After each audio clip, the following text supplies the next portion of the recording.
Sejam todos bem-vindos a mais uma incrível aula de elétrica. Hoje vamos montar por completo um quadro de distribuição bifásico de 220 volts fase-fase. Elaborado por Engenheiro Roberto Dibo. Essa é a configuração final do que vamos juntos fazer nessa aula. Para ajudar o canal, deixa o seu gostei e programe o sininho para não perder nenhuma publicação. Obrigado. Para facilitar o nosso planejamento, vamos compor um diagrama em bloco simplificado com as informações chaves para compor o unifilar do nosso quadro elétrico, 220 volts bifásico fase-fase. Vamos começar a nossa análise. O disjuntor principal é energizado por duas fases distintas. A primeira, identificada como fase A. A segunda, identificada como fase B. A saída do disjuntor principal alimenta simultaneamente os dois DPS e o disjuntor diferencial. As saídas do DPS são conectadas no barramento de terra. O cabo de neutro é conectado na entrada específica no DR. A saída do dispositivo DR é conectado nas entradas dos disjuntores dos circuitos de 1 a 5. O cabo de terra é conectado no barramento de terra. A saída do neutro do dispositivo DR é ligado no barramento de neutro protegido contra fuga. Após o funcional em blocos, representamos o diagrama unifilar do quadro de 220 volts. O diagrama unifilar é a representação do quadro e serve para o bom entendimento das interligações dos dispositivos elétricos. Vamos começar a aprender como montar essa configuração TNS. No quadro vazio, temos o suporte dos equipamentos elétricos. No lado esquerdo, uma caixa de medição da concessionária. Começamos posicionando o relógio de medição bifásico. Com a haste no solo, montamos a abraçadeira e o cabo de cobre nu até o medidor de energia conforme ilustração. Vamos entender, iniciando pelo poste da concessionária. Na distribuição, o primeiro cabo de alumínio é identificado como neutro. Letra N. O segundo, como fase, para o nosso estudo identificamos como fase A. O terceiro, também é uma fase, para o nosso estudo identificamos como fase B. O quarto, também é uma fase, para o nosso estudo identificamos como fase C. E levamos esses três cabos para o padrão de entrada de 220 volts.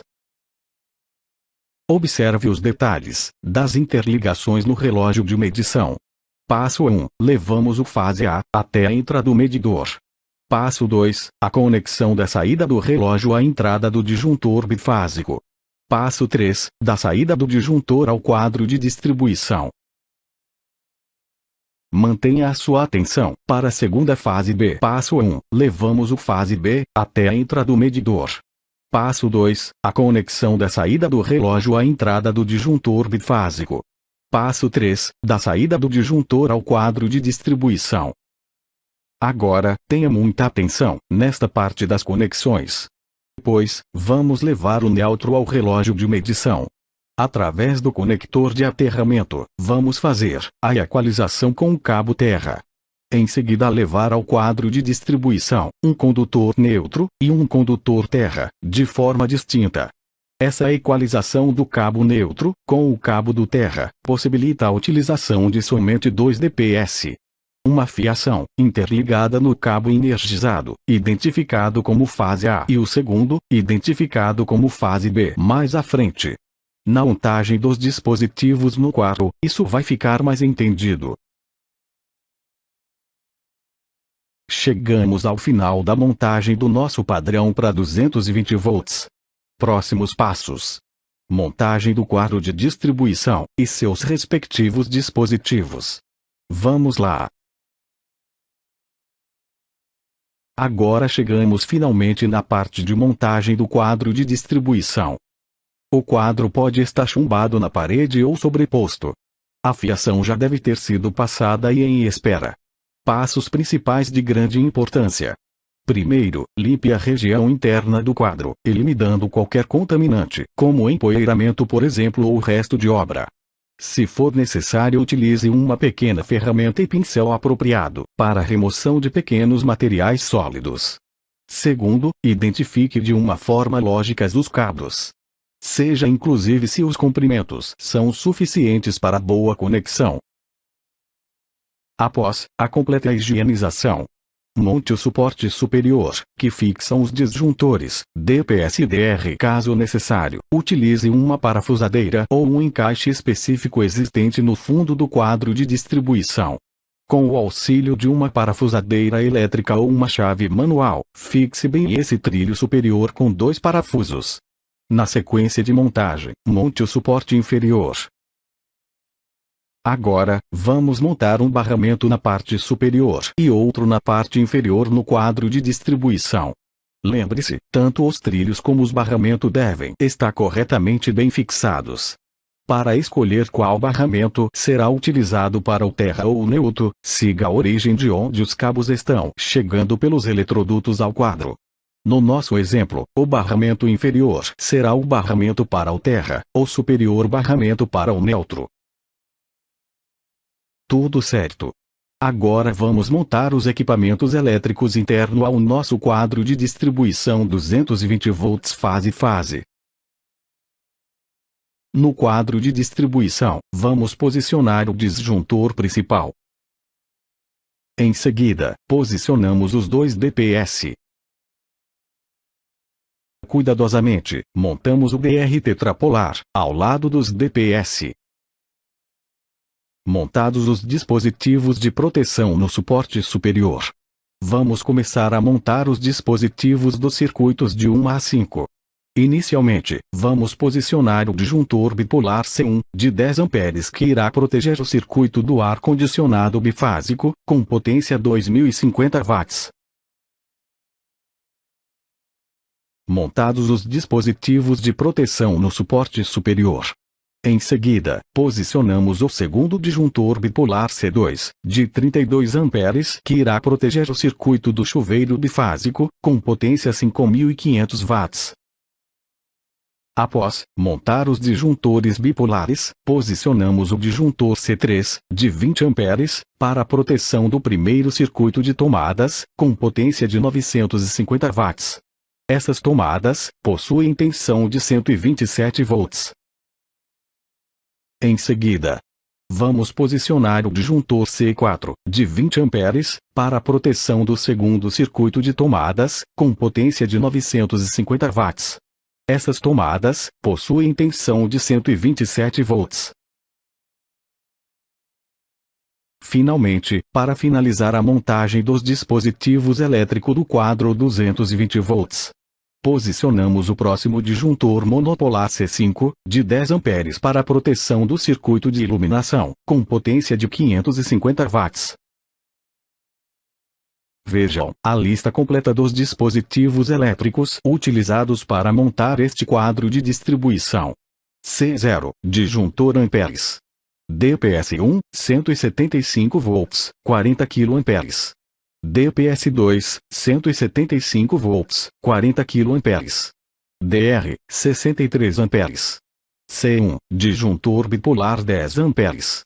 C2, disjuntor bipolar 32 amperes. C3, disjuntor monopolar 20 amperes. C4, disjuntor monopolar 20 amperes. C5, disjuntor monopolar 10 amperes. Cabos de 16 mm quadrados. Cabos de 2,5 mm quadrados. Cabos de 1,5 mm quadrados. Terminais para os cabos. Para facilitar a compreensão, e somente para efeito didático, vamos posicionar todos os terminais dos cabos nos dispositivos e barramentos. Primeiro, vamos remover o excesso da fiação identificada como condutor terra. Em seguida, conectar a fiação no barramento inferior. Mantenha um bom aperto no parafuso que prende o cabo no barramento. Primeiro, vamos remover o excesso da fiação identificada como condutor fase A. Em seguida, conectar a fiação na entrada do disjuntor principal bifásico. Mantenha um bom aperto no parafuso que prende o cabo na entrada do disjuntor. Observe se o parafuso não ficou na parte isolada do condutor, comprometendo o perfeito contato do cobre exposto da fiação ao contato do parafuso. Ou seja, o parafuso não pode ficar sobre a parte isolada da fiação. Em seguida, conectamos o cabo identificado como fase B, na entrada do disjuntor. Não esqueça de observar a boa fixação do condutor ao disjuntor principal. Para facilitar o aprendizado, identificamos na face do disjuntor com as letras A e B, sendo letra A, fase A, letra B, fase B. Fazendo a conexão do cabo de neutro no dispositivo DR. Para isso, ligamos o cabo de neutro na entrada específica do dispositivo DR. Observe uma marca com a letra N em uma das entradas do dispositivo contra fuga de corrente. Atenção ao bom aperto do parafuso. Conectando a entrada do DPS1. Para fazer isso, siga essas etapas. Passo 1. Conectamos um cabo da saída do disjuntor principal, fase A, à entrada superior do DPS1. Em seguida, passo 2. Ligamos a saída do DPS1, na barra de conexão do terra, na parte inferior do quadro de distribuição. Agora vamos conectar as entradas do DPS2. Para fazer isso, siga essas etapas. Passo 1. Conectamos um cabo da saída do disjuntor principal, fase B, à entrada superior do DPS2. Em seguida, passo 2. Ligamos a saída do DPS2, na barra de conexão do terra. Atenção, para essa etapa de conexão, vamos preparar o barramento de neutro protegido pelo DR. Para isso, conectamos a saída do DR, identificada com a letra N, ao barramento superior. Da saída das fases A e B do dispositivo DR, conectamos essas fases, identificadas como fases A e B, nas respectivas entradas do disjuntor bifásico de 10 A. Esse circuito de número 1 vai proteger o ar-condicionado. Conectando as fases no disjuntor C2. Das entradas do disjuntor do circuito C1, realizados uma conexão até a entrada identificada como fase A do disjuntor de 32 A. Esse circuito de número 2 vai proteger o chuveiro elétrico. Em seguida, conectamos a fase B na entrada do disjuntor C3, para a proteção do primeiro conjunto de tomadas. E na entrada do disjuntor do circuito C4, interdigamos a fase A, conectando as fases no disjuntor C2. Das entradas do disjuntor do circuito C1, realizados uma conexão até a entrada identificada como fase A do disjuntor de 32 A. Esse circuito de número 2 vai proteger o chuveiro elétrico. Vamos conectar a fase B, na entrada do disjuntor C5, para a proteção do conjunto do circuito de iluminação. Finalizado as conexões das entradas dos circuitos de 1 a 5, vamos começar a distribuir as fiações de fase, neutro e terra para cada circuito individualmente. Vamos lá. Observe o diagrama unifilar ao lado. No circuito 1, proteção do ar-condicionado, temos que levar um condutor da fase A, um segundo condutor, que identificamos como fase B, e finalmente o condutor de terra do barramento de terra. Sempre consulte o diagrama unifilar, para evitar pequenas dúvidas. Para o circuito 2, circuito do chuveiro elétrico, um condutor da fase A, um condutor da fase B, e finalmente o condutor de terra, são necessários para compor esse circuito. Conectações à saída do disjuntor de 34 A. Agora, vamos aos circuitos de tomadas. Para isso, o circuito 3, circuito do primeiro conjunto de tomadas, é necessário o condutor da fase B, um condutor do neutro, vindo do barramento de neutro protegido pelo DR, e finalmente o condutor de terra. Esse conjunto de condutores são necessários para compor esse circuito e são conectados à saída do disjuntor C3, de 20 A. Agora, vamos aos circuitos de tomadas do conjunto 2. Para isso, O circuito 4, circuito do segundo conjunto de tomadas, é necessário o condutor da fase A, um condutor do neuro, vindo do barramento de neuro protegido pelo DR, e finalmente o condutor de terra, vindo do barramento inferior. Esse conjunto de condutores são necessários para compor esse circuito e são conectados à saída do disjuntor C4, de 20 amperes. Para finalizar a montagem do nosso quadro de 220 volts, fase, é necessário fazer a conexão do circuito de número 5, circuito de iluminação. Logo, é necessário o condutor da fase B, um condutor do neuro, vindo do barramento de neuro protegido pelo DR. Chegamos ao final da montagem do nosso quadro de distribuição 220 volts, fase. Espero que isso ajude você, no mundo profissional. Pedimos a você aquele like e sua inscrição, para ajudar no crescimento deste canal.